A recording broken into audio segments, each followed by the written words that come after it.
Pa, magpapaalam lang po ako. May bibilhin lang po sana ako sa saglit. Nagpaalam ka na ba sa mama mo? Opo, pinayagan po niya ako. Basta umuwi daw po ako ng maaga. Sino kayang batang yun? Parang hindi nagkakalayo ang ganyan tayo. Sige anak, basta mag-iingat ka ha, at uwi ka ng maaga. Opo pa, salamat. Sige anak.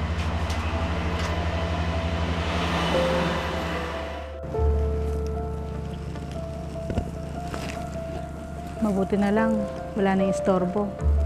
Makakausap ko na rin si Masong.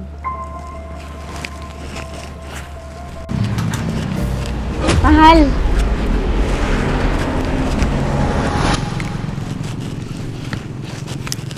Nakakainis. Lumabas pa talaga yung babaeng yun. tara na mahal, kumain na tayo. Baka mamaya lumamig na yung pagkain. Oo na, ito na. Tara na. Parang si Mitch yun. Anong ginagawa na ng babaeng yun dito? Mahal, tara na.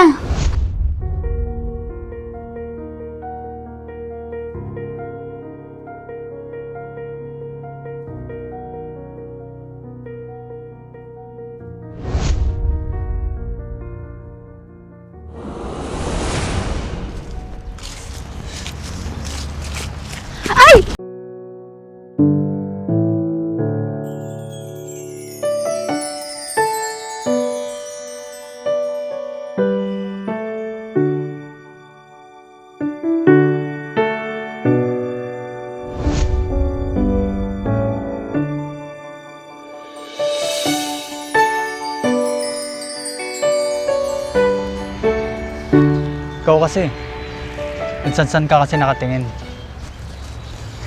Eh, kung sa akin ka lang sana tumingin. Wow ha, nagawa mo pa talaga magbiro. Munti ka na nga ako madisgrasya. Ito naman, hindi mabiro. May sungit ka nga talaga. Hindi ka kasi nakatingin sa dinadaanan mo.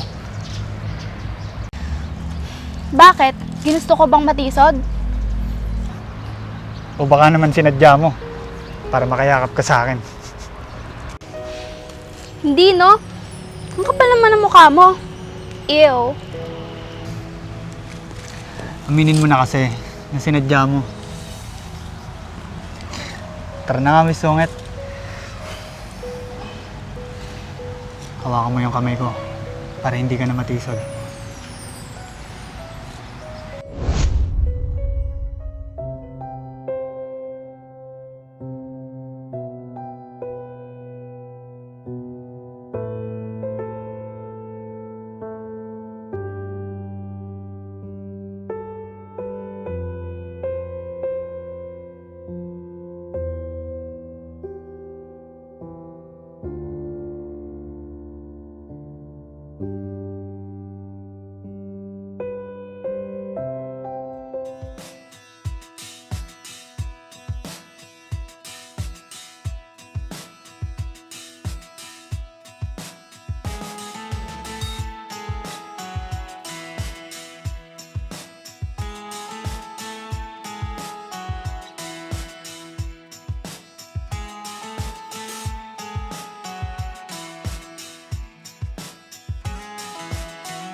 Si Brian yun ah.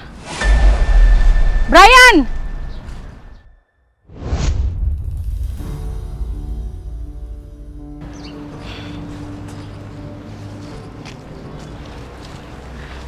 Anak, Ma, ano ginagawa niyo dito? napadaan lang ako. May pinuntahan lang kasi ako malapit dito. Ma. Si Rysel po. Rysel, mama ko. Kamusta po kayo?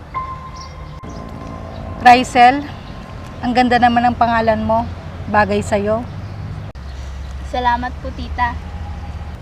Tita Mitch na lang. Saan ko na ba nakita itong batang to?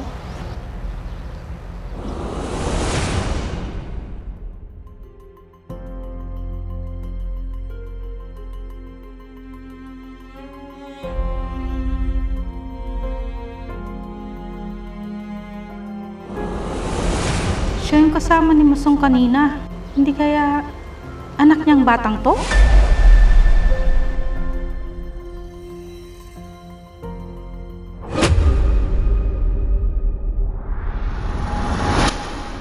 Rysel, di ba may pupuntahan pa tayo? Hindi naman tayo nagmamadali, Brian, di ba? Saan bang lakad nyo? Sasamahan ko daw po si Brian, tita. May bibilhin lang daw po siya. Ganun ba? Opo ma. Tara na Rysel, baka may pupuntahan pa kasi si mama eh. O sige, mag-iingat na lang kayo sa pupuntahan nyo. Sige po ma, alis na po kami. Sige po, tita. Sige.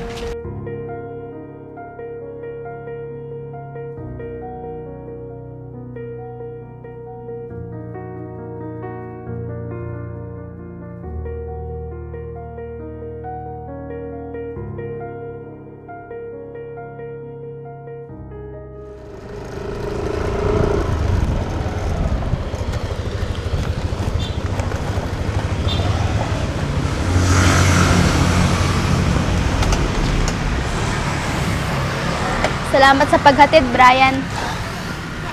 Wala yun Rysel, hindi ako mapapagod na iatid at sunduin ka araw-araw. Ikaw talaga. Alam mo naman na mahalaga ka sa akin at gusto ko, lagi kang safe.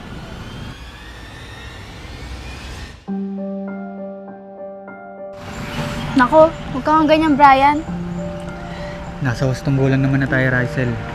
Gusto mo, kausapin ko yung parents mo para ipaalam sa kanila na nanliligaw ako sa'yo. Wala akong tiwala sa lalaking to. Nako, huwag ganyan, Brian. Baka magulat sila mama at papa. Malinis ang intensyon ko sa'yo Rysel. Mahal kita.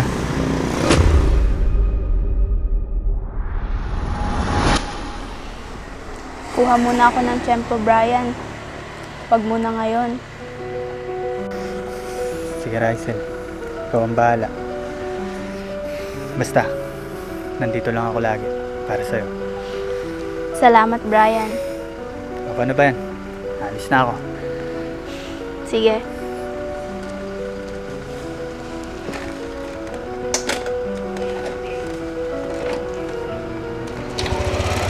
Mag-iingat ka, ha? Mag-ingat ako para sa'yo. Ikaw talaga. Sige.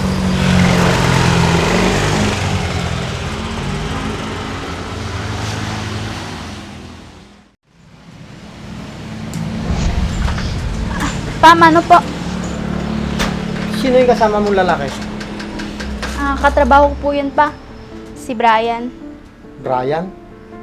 Taga saan siya? Sa kabilang barangay lang po ang bahay nila pa. Ganun ba? Naliligaw ba sa'yo yun, anak? Hindi po pa. Sige po pa, pasok po muna ako sa loob.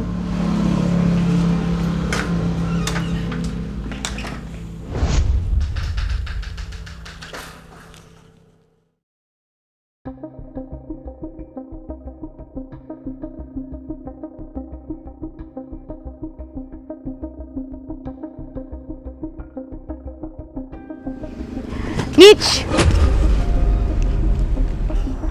Anong ginagawa mo dito? Wala Ruby. Nagbabakasakali lang kasi ako na baka nandiyan yung pinsan kong si Masong. Bakit hindi ka nagtawag sa loob ng bahay? Nandun si Masong. Nahihiya kasi ako, Ruby. Ano ba kailangan mo sana? Bakit ka naman nahihiya? Sabihin mo na, baka sakali makatulong kami. Ruby, baka kasi pag nagsabi ako sa pinsan kong si Masong, hindi siya pumayag. Pumayag na ano? Ano kasi, yung kotse namin, magpapatulong sana ako na madala sa paggawaan. Ganun ba? Hindi mo ba kayang i-drive?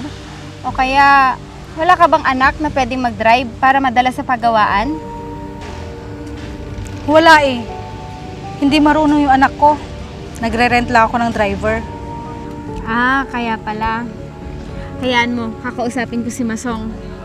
Papayag kaya yun si Masong? Huwag ka mag-alala, kakausapin ko siya. Baka sakaling wala siyang gagawin. Maraming salamat, Ruby.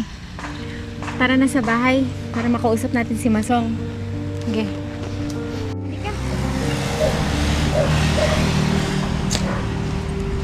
Masong?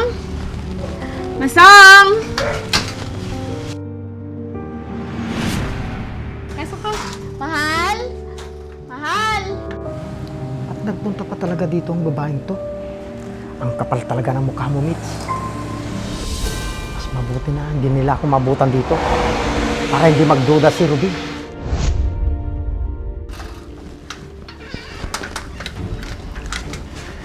Ako, paano ba yan, Mitch? Wala naman si Masong. Hindi ko alam kung saan nagpunta. Wala naman siyang sinasabi na pupuntahan niya. Hayaan mo, Ruby. Babalik na lang ako sa ibang araw. O sige na, alis na ako. Sige, mag-iingat ka.